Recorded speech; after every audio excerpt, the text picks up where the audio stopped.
Olá, a paz seja convosco. Eu vos abençoo em nome de Jesus Cristo, nosso Senhor e também Salvador.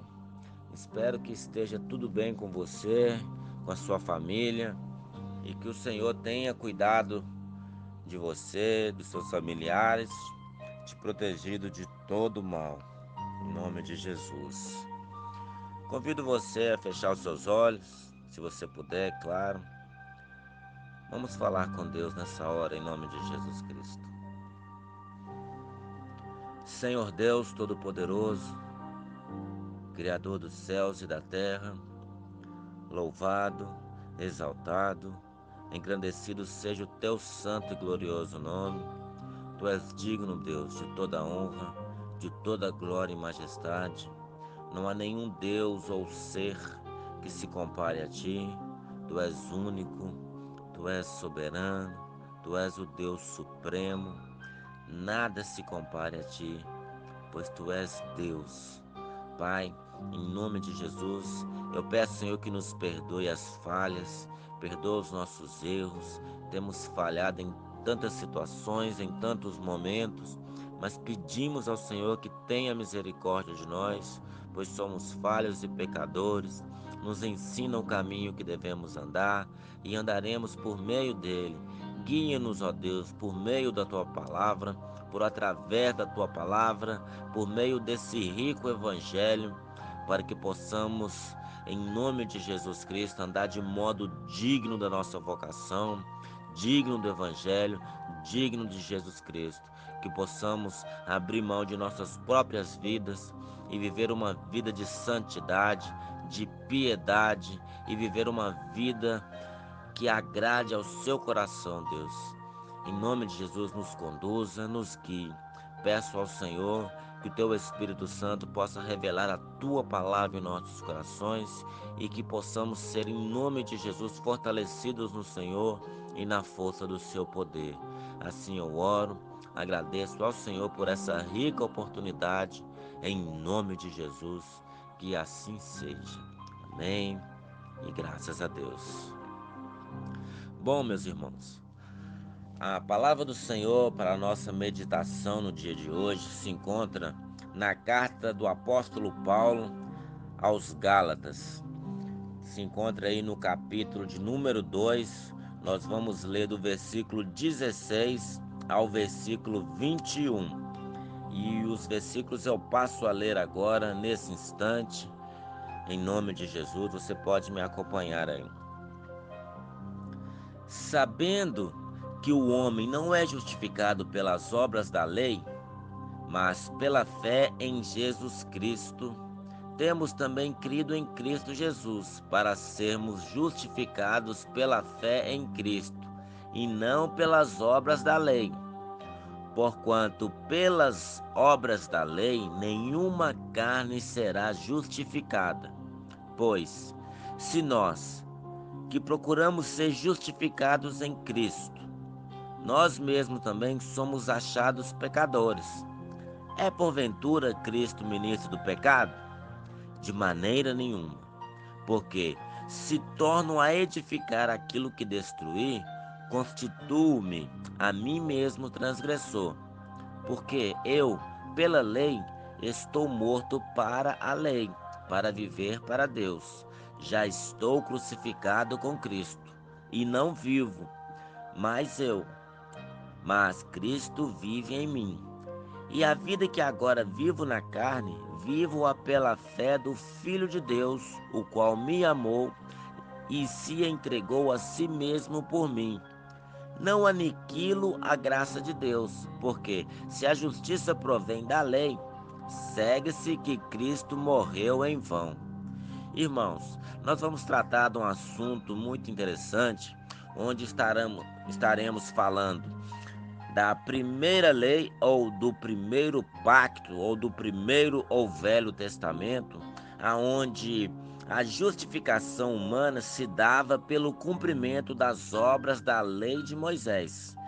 Tudo que Deus determinou para a justificação da humanidade estava descrito no livro da lei, que Deus entregou por meio de anjos ao ministério do profeta Moisés.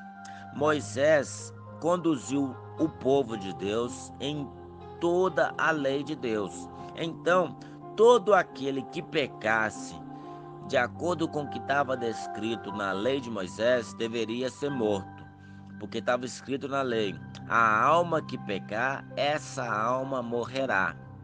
Para que a alma não viesse a morrer, ela deveria prestar as obras da lei. O que eram as obras da lei? Oferecer sacrifício, primeiro para a expiação da culpa e depois holocausto em ação de graça pelo perdão alcançado pela expiação da culpa. Vou explicar melhor isso. Por exemplo, uma pessoa pecasse e esse pecado era para a morte. Então, ao invés desta pessoa morrer, ela oferecia um sacrifício para expiação da culpa. O que quer dizer isso? A pessoa tinha que fazer um sacrifício para Deus e este animal, quando era sacrificado, este animal era sacrificado no lugar da pessoa que pecou.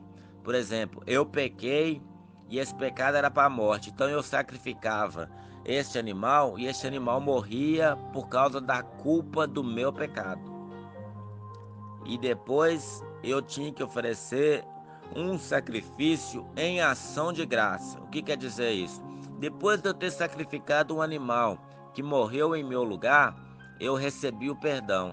E agora, em agradecimento deste perdão que eu recebi, eu oferecia um outro sacrifício em agradecimento pelo perdão que eu recebi. Então, estas eram as obras da lei. E depois disso, eu tinha que praticar todos os mandamentos que estavam escritos na lei. O princípio da lei de Deus são os 10 mandamentos. Muitas pessoas pensam que toda a lei de Deus competia apenas nos 10 mandamentos. Mas eu quero que você entenda que os 10 mandamentos eram apenas a raiz da lei de Deus. Eram os primeiros 10 mandamentos, que no total se dava em 613 mandamentos e estatutos e ordenanças. Então não eram apenas 10 mandamentos. Os 10 mandamentos eram os 10 primeiros de um total de 613 mandamentos, estatutos, dogmas, onde eu tinha que observar festas da lua nova, festas da colheita, festas dos tabernáculos. Mesmo eu não participando das festas, eu estava pecando porque eu não estava obedecendo uma ordenança. Tinha os outros mandamentos, que eram os cerimoniais, tinha os mandamentos civis que eu tinha que cumprir com o meu próximo. Era um total de 613. Eram muito rigorosos, eram muito difíceis de se observar. Não porque a lei de Deus era pesada, mas por causa da depravação humana, por causa da pecabilidade, por causa da carnalidade na qual toda a humanidade vivia. Então, a lei era rigorosa não porque ela era pesada, ela era rigorosa porque ninguém queria viver debaixo da lei, mas queriam e viviam debaixo do pecado. O pecado se tornou o senhor da humanidade, porque todos faziam o que o pecado ordenava, todos praticavam os mandamentos do pecado, que era o que? Desobedecer a Deus. Por isso que Jesus disse no Evangelho de João, no capítulo 8, a partir do versículo 32, conhecereis a verdade e a verdade vos libertará. E eles diziam que não eram escravos, porque eram filhos de Abraão. E Jesus ensinou: todo aquele que comete e pratica pecado é servo, é escravo do pecado. Então, se alguém praticava pecado, era servo do pecado ou escravo do pecado. E se o pecado se assenhorou de nós, ele era o nosso Senhor, ele era o governante que nos regia e nos ordenava, e a gente simplesmente cumpria com as concupiscências da carne. Então, Paulo, sabendo disso, conhecendo toda a lei de Moisés, escrevendo aos Gálatas, que ainda tinha pessoas ali que estavam os induzindo, os obrigando a cumprir também a lei de Moisés para ser justificado. Então Paulo está dizendo para eles assim: sabendo que o homem não é justificado pelas obras da lei, né, a lei de Moisés, mas pela fé em Jesus Cristo, temos também crido em Cristo para sermos justificados pela fé em Cristo e não pelas obras da lei. Porquanto pelas obras da lei nenhuma carne será justificada.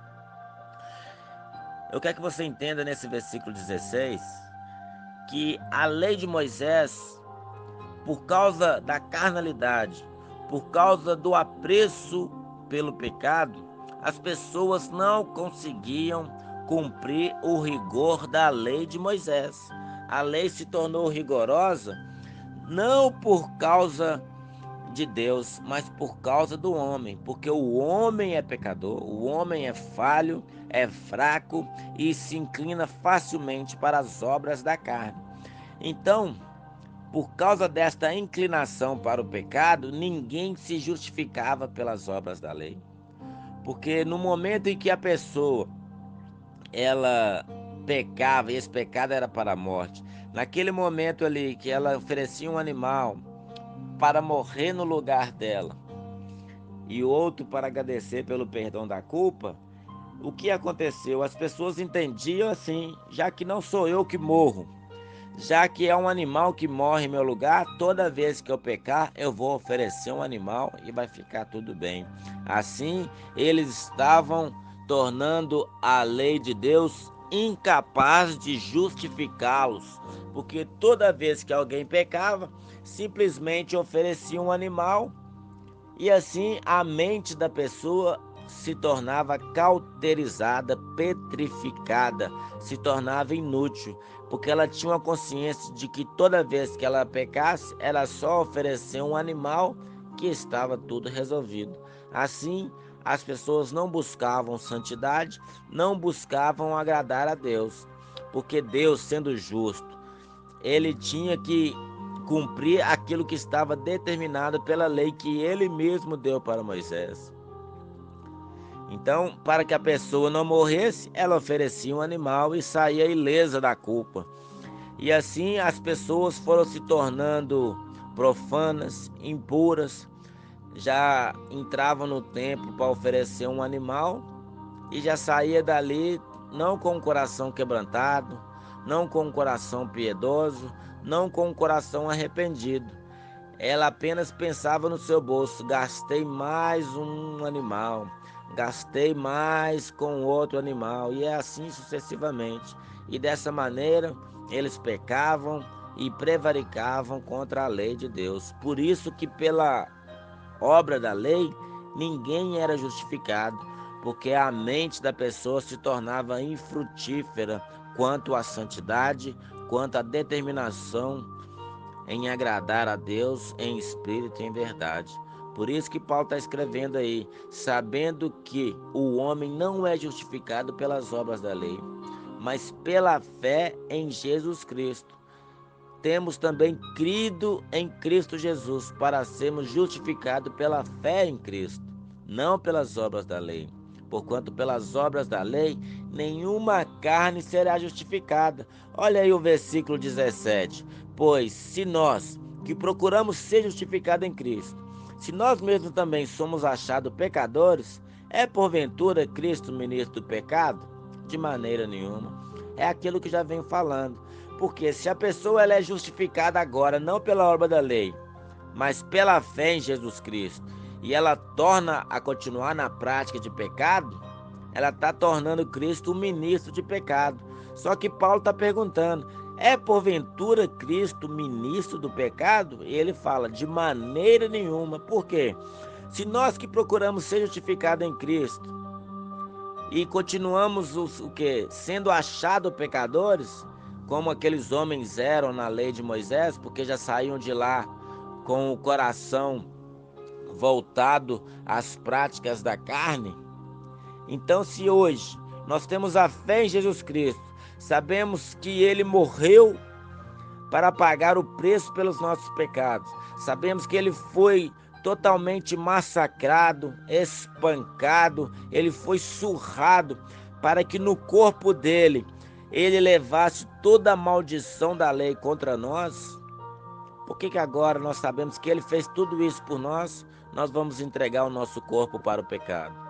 Por que nós vamos oferecer o nosso corpo como ministros do pecado, como membros do pecado?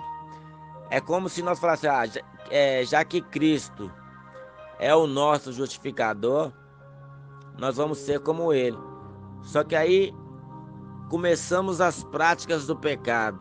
Então é como se nós, por causa das nossas más obras, estivéssemos tornando Cristo ministro do pecado, quando na verdade ele é ministro da justiça, ministro de Deus para a purificação das obras infrutíferas das trevas. Então, se Cristo nos justificou, devemos ser justos como ele é justo, andar em santidade, andar em temor, andar em toda prudência como os santos de Deus andam, porque Cristo de modo algum é ministro do pecado. Olha o versículo de número 18. Porque se torno a edificar aquilo que destruí, constituo-me a mim mesmo transgressor. O que quer dizer isso? Se Cristo morreu para pagar o preço pelo nosso pecado, a gente estava na cadeira de réu, a gente era culpado de todos os crimes, tudo estava contra nós por causa do nosso pecado. Aí Cristo se coloca em nosso lugar. Não somente recebeu o castigo dos nossos crimes, mas também recebeu a culpa pelos nossos crimes. Quero que você entenda que não só o castigo que era para ser infligido sobre você, foram todos transpostos e colocados sobre Jesus Cristo. Jesus sofreu no seu corpo o castigo, o dano por causa dos nossos erros.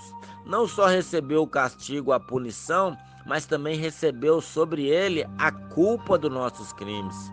Então, se o castigo que estava sobre nós foi removido de nós e colocado sobre ele, a culpa que estava sobre nós foi removida de nós e colocada sobre ele, nós fomos achados justificados perante Deus. Só que aí no versículo 18 está falando, só que se eu torno a construir, a edificar aquilo que destruí, constituo-me a mim mesmo transgressor. É como se eu olhasse para Cristo na cruz, sendo castigado e culpado pelos meus crimes, e falar com ele assim: olha, você fez isso? Você fez porque você quis, porque eu não te pedi nada. Eu quero continuar nas minhas práticas imundas, eu quero continuar nos meus crimes, eu quero continuar nos meus delitos, eu quero continuar nos meus pecados. Porque é isso que a pessoa, que quando ela é purificada e volta às práticas pecaminosas, é assim que ela faz com Deus. Só que o versículo 18 está falando, porque se torno a edificar aquilo que destruí, constituo-me a mim mesmo transgressor. Porque eu, no 19, porque eu pela lei estou morto para a lei, para viver para Deus. Por que estamos mortos para a lei? A lei de Moisés fechou, encerrou toda a humanidade debaixo do pecado. Sem exceção, todos sem exceção, desde a criança que mama até o mais idoso, foi encerrado, fechado debaixo do pecado.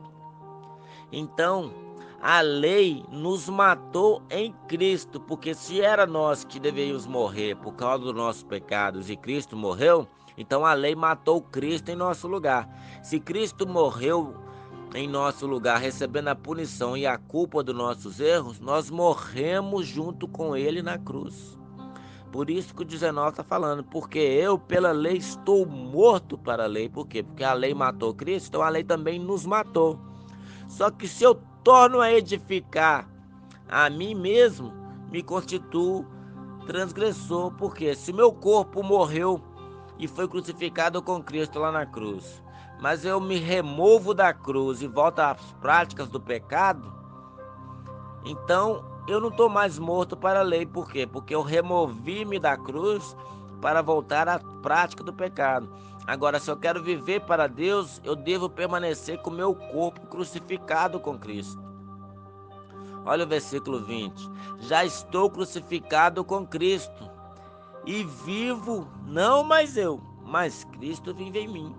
E a vida que agora vivo na carne, vivo-a pela fé do Filho de Deus, o qual me amou e se entregou a si mesmo por mim.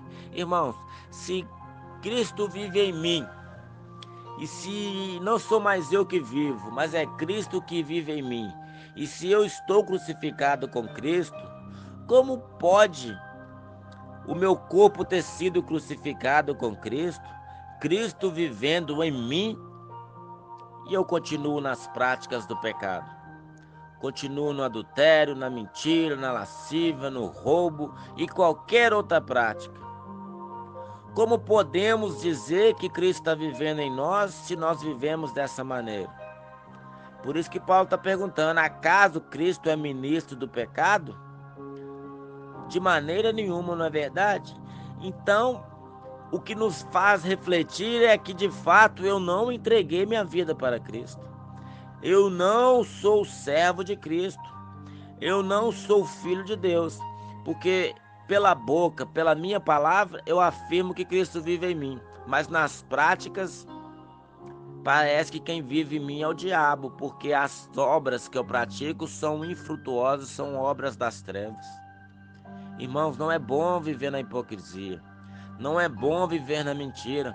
Se com meus lábios eu confesso que Cristo é o meu Senhor, as obras que eu pratico também devem dizer a mesma coisa.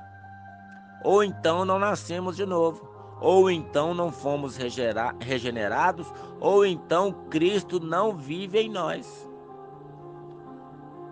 Agora, se você tem vivido uma vida dissoluta, uma vida desregrada, uma vida pecaminosa, é hora de nos convertermos das trevas e nos transportarmos para a luz. É hora de arrepender do pecado, arrepender e viver de acordo com o que está escrito em Ezequiel capítulo 18, versículo 26.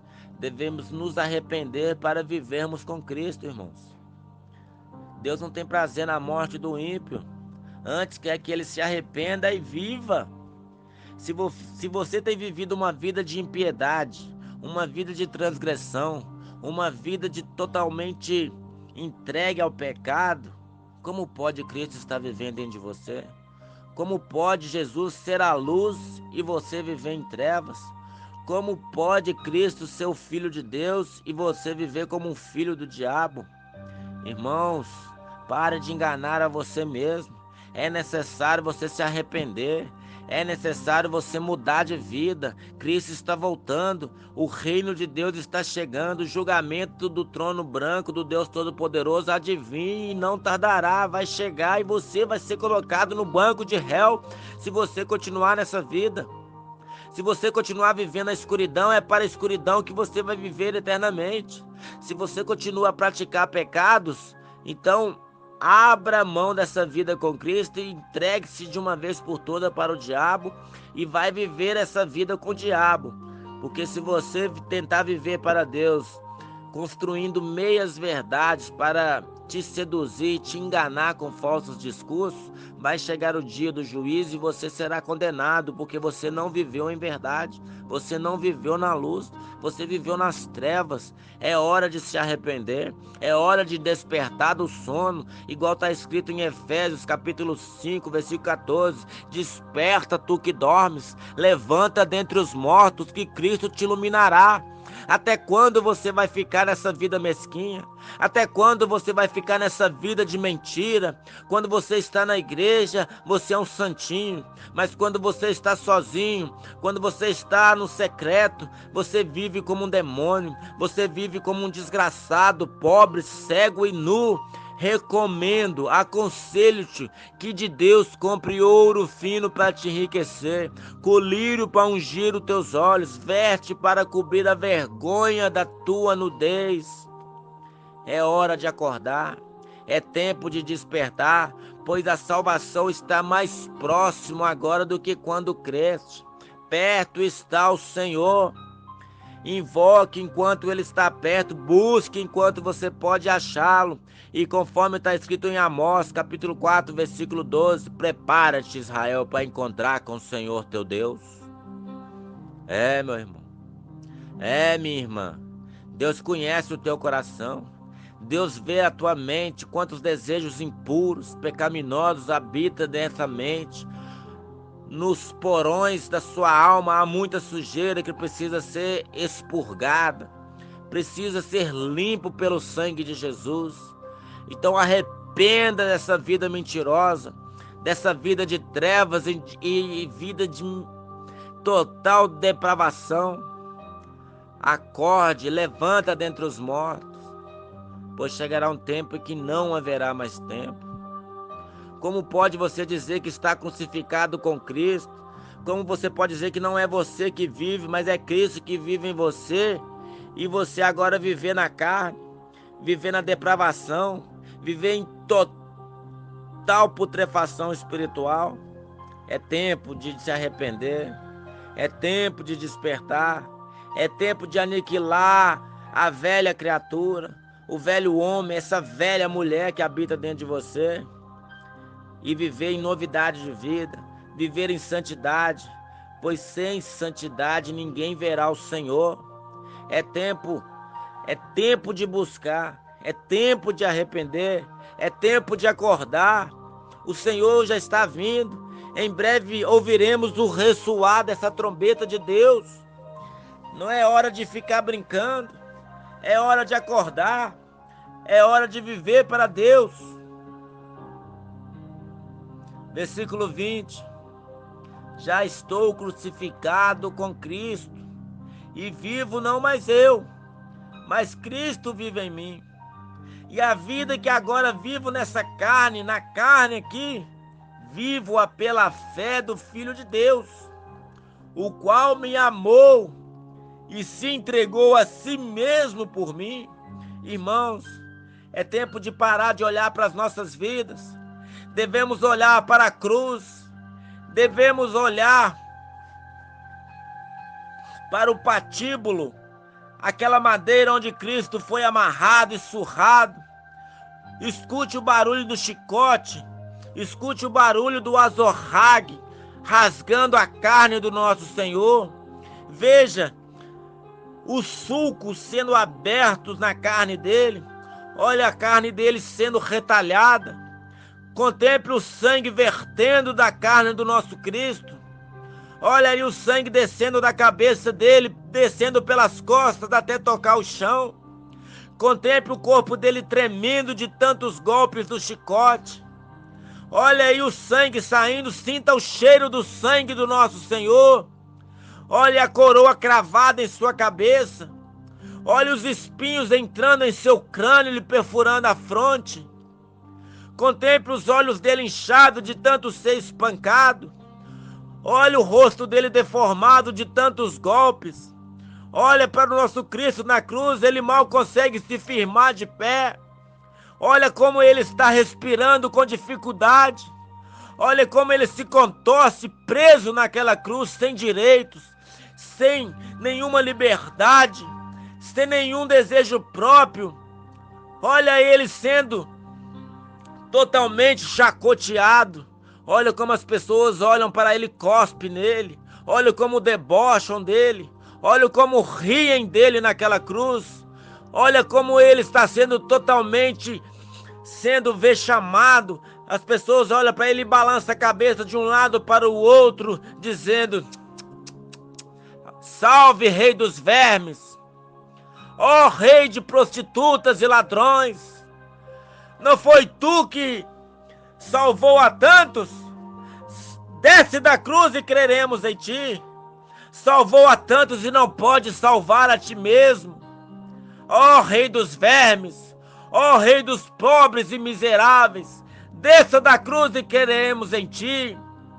Contempla os soldados cobrindo os olhos dele, espancando a face dele e começa a rir, zombando, dizendo: adivinha quem é que te socou a cara agora? Adivinha quem foi que te espancou agora? Olha o nosso Cristo em total vexame. Olha o nosso Cristo sendo desprezado. Olha as pessoas cuspindo catarro na cara dele. Olha para o nosso Cristo. Eu quero que você olhe para ele agora.